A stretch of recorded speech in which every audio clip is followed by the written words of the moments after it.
Саламатсыңдар ма оқушылар? Саламатсыздар. Отырыңдар. Ал оқушылар, бүгінгі біздің келесі кезектегі қазақ тілі мен әдебиеті пәні бойынша сабағымызды бастаймыз. Ең бірінші, бүгінгі сабағымызды бастамас бұрын, осы сабағымыз қандай тақырыпқа арналған сол бойынша мен сендерге қазір жұмбақ жасырамын. Бірінші жұмбақ: жып-жылтыр жалпақ бір жатыр көк айна. Жүгіріп, жығылып, жұлынып, сонда ойнап, тек тайма. Осы жұмбақтың жауабы не деп ойлайсыңдар? Қандай жауап болуы мүмкін? Осы бойынша бізде жұмбақтар берілген. Спорт тақырыбына байланысты қандай құралы ол? Денсаулық кепілі. Жып-жылтыр жалпақ бір дейді. Жатыр көк айна. Ол бізде көк мұз болып тұратын. Не ол? Мұз айдыны. Мұз айдынына барғандарыңыз бар ма? Бұл жұмбақтың жауабы мұз айдыны болып есептеледі. Келесі жұмбақ: тепсең ақ секіріп, ұстатпай қашады, бір жерге бекініп, тұра алмай сасады. Дұрыс, яғни орнында тұрмай ол секіріп, басқа жерден жерге жүре береді екен. Келесі жұмбақ: даңғыл жол етемін, тілгілеп ақтарды, шарықтап кетемін, қапталды, шатқалды. Ол не? Аяққа киетін шаңғы. Келесі жұмбақ: табанға қанжар байладым, бетінде айна ойнадым. Жоқ, ол сұрақтың жауабы қандай болады? Аяққа киеміз және коньки. Өте дұрыс, Бұл жұмбақтар не себепті сендерге беріліп отыр? Бүгінгі сабаққа қандай қатысы бар? Неге байланысты бұл жұмбақтардың шешімі? Спортқа байланысты екен. Яғни бүгінгі біздің сабағымыздың тақырыбы еңбек, денсаулық, кепілі деп аталады. Және де сабағымыздың мақсаты тыңдалған матынның негізгі мазмұнын түсіну, ақпараттың өзектілігін анықтау деп.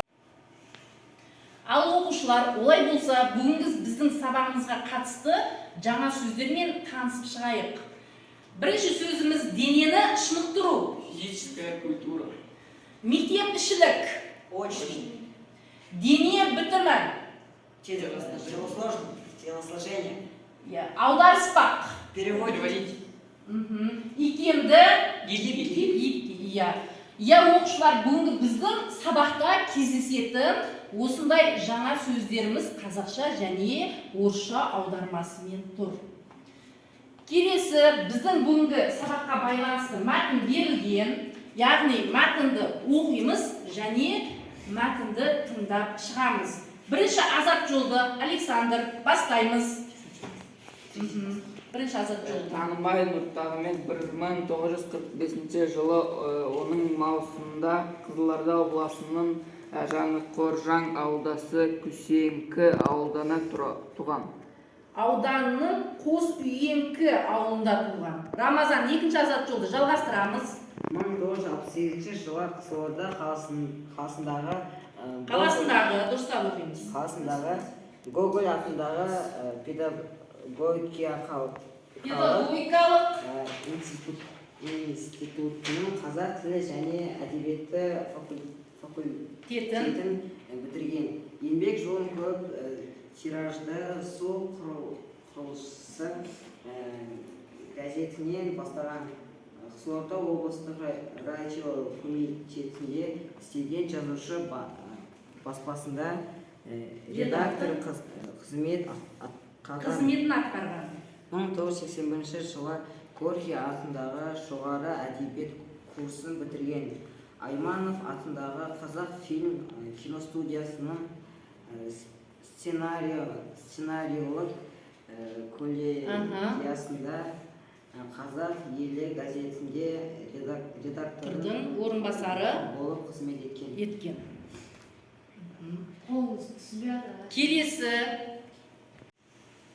Келесі азат жолды Дмитрий жалғастырып оқимыз. Англиялар жинағы 1971 жылы Каллан есі деген атпен шыққан. 1979 жылы осы жинақтан орыс тіліндегі нұсқасы үшін Бұл кодактан Горький Бұл кодақты. атындағы жастар сыйлығын алған.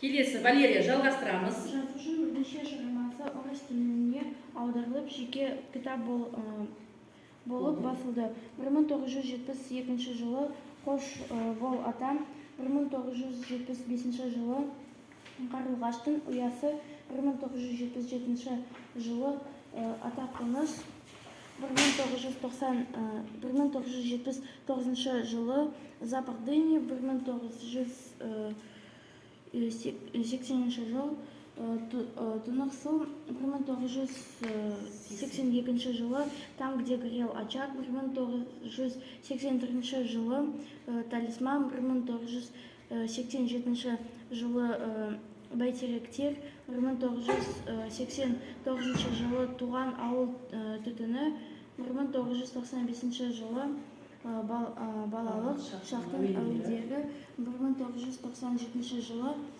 «Таңдамалы», 2001 жылы «Айқай» және тағы басқа кітаптары жарияланған. Ульяна жалғастырамыз. Сонымен қатар табылдандығына табын жоғалған көл, кемпірлер үкімі пьесаларының «Тарналар ұшып барады» телефильм сценарийін авторы жазушының көп шығармасы еңбек тақырыбына арналған.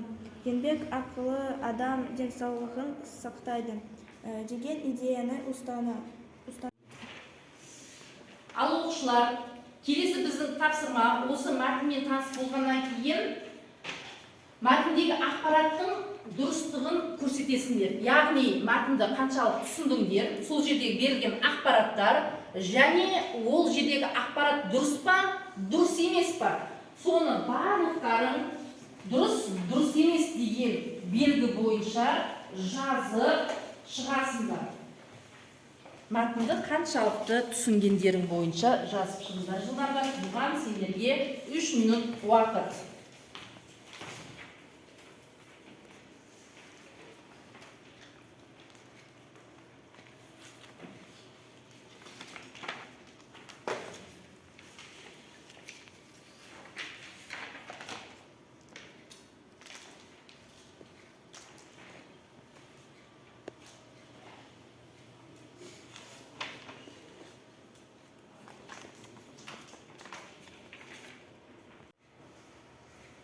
Оқушылар, осы берілген тапсырма бойынша ақпараттардың дұрыс еместігін белгілеп болған болсаңдар, келесінде бізде осы мәтіннің ақпараттардың дұрыс нұсқалар шығады, сол бойынша тексеріп шығамыз. Кімде қаншалықты дұрыс және қаншалықты қате жауаптар бар екенін. Белгілеп аламыз дәптерімізге. Қанша қате, қанша дұрыс, қанша балл жинадық. Біріншісін Дмитрий оқимыз. Тынымбай Нұрмағамбетов 1944 жылы 10 маусымда Қызылорда облысы Жаңақорған ауданының Күсейінкі ауылында туған. Ақпарат дұрыс па? Дұрыс емес. Дұрыс емес, себебі ол 47-ші жылы емес, 45-ші жылы дүниеге келген, солай ғой, я? Келесі, Валерия, екінші ақпаратты оқимыз. 1968 жылы Қызылорда қаласындағы Гоголь атындағы педагогиялық институтын орыс тілі және әдебиеті факультетін бітірген. Ақпарат дұрыс па? Дұрыс емес, я? Ол қандай факультетті бітірген? Қазақ тілі мен әдебиеті пәні бойынша мамандықты бітірген екен. Ульяна, үшіншісін оқимыз. 1981 жылы Горький атындағы жоғары әдебиет курсын бітірген. Ол дұрыс, өте жақсы. Рамазан, келесі ақпаратты оқимыз. Айманов атындағы қазақ фильм киностудиясының специализиялық коллегиясында Қазақ халқы қазақ елі газетінде редактордың орынбасары болып қызмет еткен. Бұл жердегі ақпарат дұрыс па? Дұрыс емес, себебі бұл жерде қазақ халқы деп сендерге беріліп отыр, дұрыс нұсқасы қазақ елі деп сендерге кітап бойынша беріліп отыр, я? Келесі ақпаратты Александр 1979 жылы Осы жинақтар орыс тілінде Тусқан өші бүкілдараттық Горький атындағы жастар сөйлеп алған. Дұрыс па? Дұрыс. Бұл ақпарат дұрыс. Келесі, Валерия. Жазушының бірнеше шығармасы ағылшын тіліне аударылып жеке кітап болып басылды. Это дұрыс емес. Дұрыс емес, иә? Ол жерде ағылшын тіліне дейді. Негізінде дұрыс ақпарат қандай? Орыс тіліне аударылған. Келесі, Дмитрий, оқимыз ақпаратты. Жаңақорған ауданының құрметті азаматы. Дұрыс па? Дұрыс. Дұрыс. Ульяна, келесі соңғы ақпарат оқимыз. Парасат орденінің иегері 2006 жылы. Иә. Дұрыс емес. Дұрыс емес. Ол парасат емес. Қандай орденмен марапатталды? Құрмет орденімен марапатталған екен. Осындай бізде мәліметтер берілді. Кім қаншалықты дұрыс жауап берді? Дмитрий қанша сұраққа жауап берді? Мәліметті таба алды? Қанша дұрыс болды? Мен ол. Тексергеніміз бойынша. Тақтада. Валерия қанша болды? 7, иә? 8-ден 7 дұрыс жауап. Өте жақсы. Ульяна? 7. Яғни өздерің қателеріңді біліп отырсыңдар, иә? Рамазан? 7 дейді, Дмитрийде 8-дің бәрі дұрыс. Өте жақсы. Келесі біздегі тапсырмалар, оқушылар бұл тапсырманы сендер орындап жүрсіңдер, білесіңдер. Бүгінгі тақырыпқа байланысты денсаулық сөзі беріліп отыр. Осы сөзге байланысты сіңкебейін әдісі арқылы 5 жолды өлеңді құрастырамыз. 2 минут уақыттың ішінде осы өлең жұмағын жазып аяқтаймыз.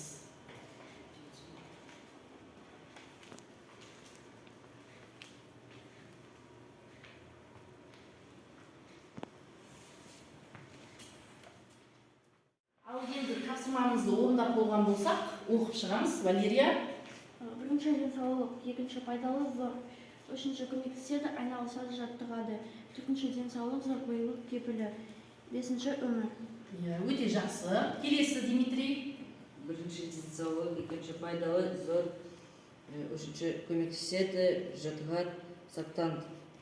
Сақтанады, иә? Денсаулықтар сақтайды. Төртінші денсаулық, кепілі, адам пайдалы. Бесінші өмір. Өмір. Жақсы. Оқушылар, жалпы біздің сабағымыз аяқталып қалды. Енді осы сабақты аяқтау мақсатында сендерге кесте берілді. Бірінші, осы уақытқа дейін сендер осы денсаулық туралы, спорт туралы не білетін едіңдер.